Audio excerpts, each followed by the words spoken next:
Hello বন্ধুরা, আজ তোমাদের সাথে শেয়ার করি আমি আমার দুই ছেলেকে কিভাবে সকাল থেকে ঘুম থেকে তুলি এবং সকালে তাদের কি রুটিনটা আমি ফলো করি।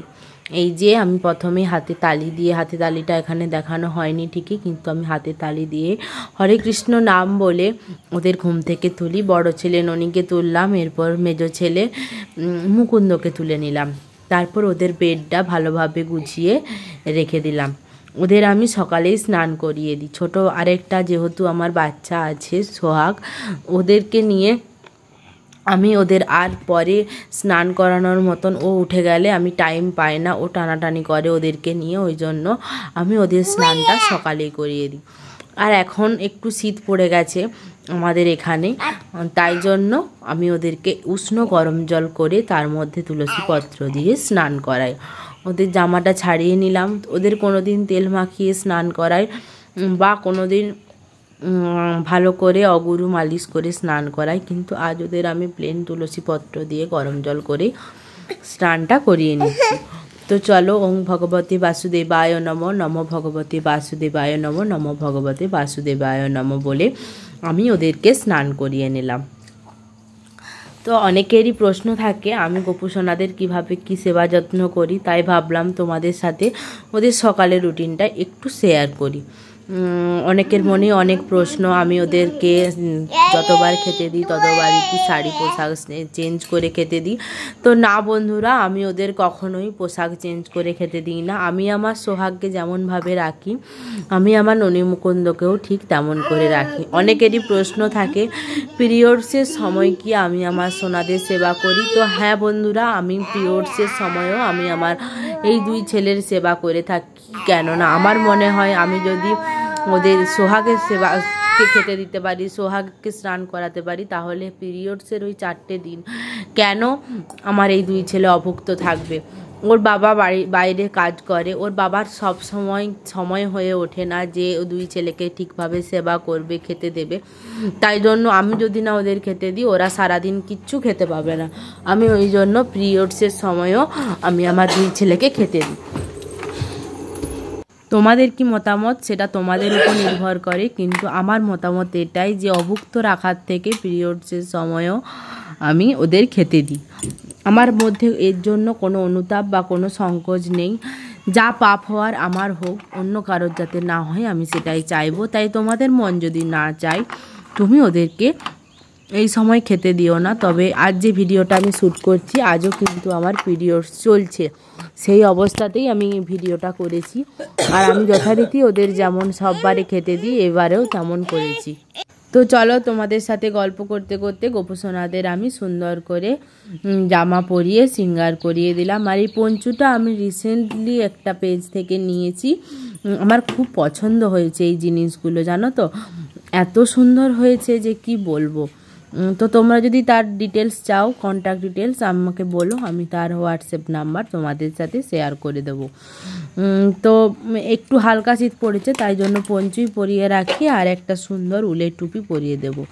এই উলের টুপিটা আমার এক পিসিমণি আমাকে হাতে করে বানিয়ে দিয়েছিল। আমার গোপুসোনাদের খুব মাপ মতোই হয়েছে, তো সেটাই ওকে এখন পরিয়ে দেব।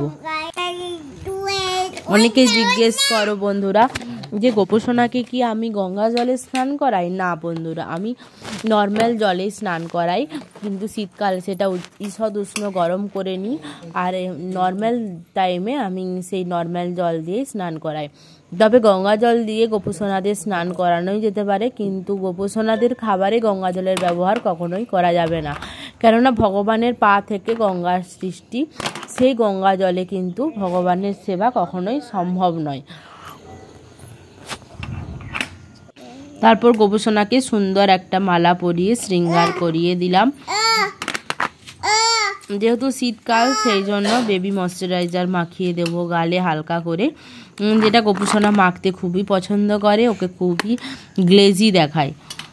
অল্প একটু নিয়ে গোপুসোনার গালে মাখিয়ে দেব। এই ময়শ্চারাইজারটা আমার ছেলেকেও মাখায়, হিমালয়ার ময়শ্চারাইজার, আর গোপুসোনাকেও মাখায়।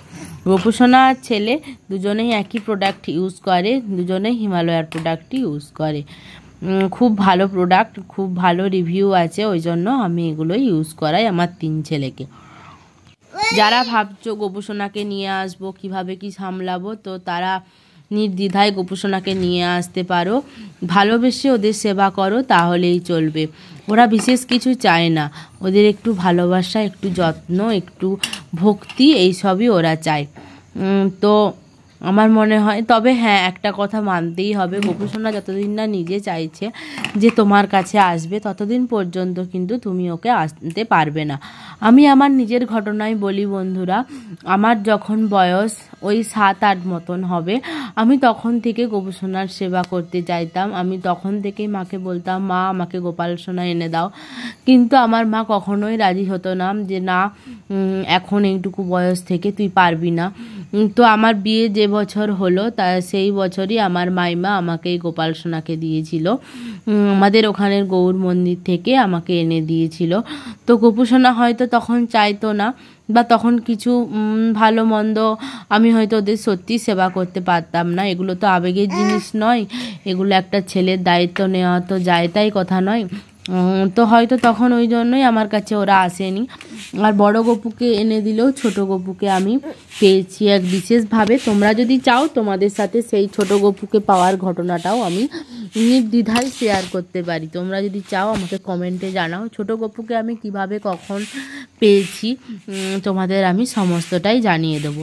তো এখন গোপুসোনাকে ওর আসনে বসিয়ে দেব। দুই ভাই ওই একটা আসনের মধ্যেই থাকে, যেহেতু ভাড়া করে থাকি তাই ওদের জন্য আলাদা কোনো ব্যবস্থা আমি এখনও পর্যন্ত করে উঠতে পারিনি। একটা টেবিলের ওপরে ওদের রাখা থাকে। তোমরা যদি জানতে চাও ওদের জিনিস আমি কিভাবে রাখি, তো সেটাও আমাকে কমেন্ট করে জানিও, আমি তোমাদের। এই তো বন্ধুরা, ওদেরকে আমি সুন্দর করে সিংহাসনে বসিয়ে দিয়েছি। এখন ওদের সকালের ভোগ দেব, জল আর বিস্কুট। সকালে প্রতিদিন আমি জল বিস্কুটই দিয়ে থাকি, তো অন্যান্য দিন ড্রাই ফ্রুটস বা কোনো ফল থাকলে, খেজুর থাকলে এগুলোও দিই, তবে বিস্কুটটাই বেশিরভাগ দিন আমি দিই। এই তো এবার বিস্কুট দিয়ে ওদেরকে তুলসীপত্র দিয়ে খাইয়ে দেব। দিন পর নিয়ে আসলাম একটা লং ভিডিও। তোমরা যদি এই পর্যন্ত দেখে থাকো, তাহলে ভিডিও কেমন লাগলো আমাকে কমেন্ট করে জানিও। ভিডিওর মধ্যে যদি কিছু ভালো লেগে থাকে, তাহলে একটা লাইক করে চ্যানেলটা সাবস্ক্রাইব করে আমার পাশে থেকো। রাধে রাধে, দেখা হবে আবার অন্য একটা ভিডিওতে।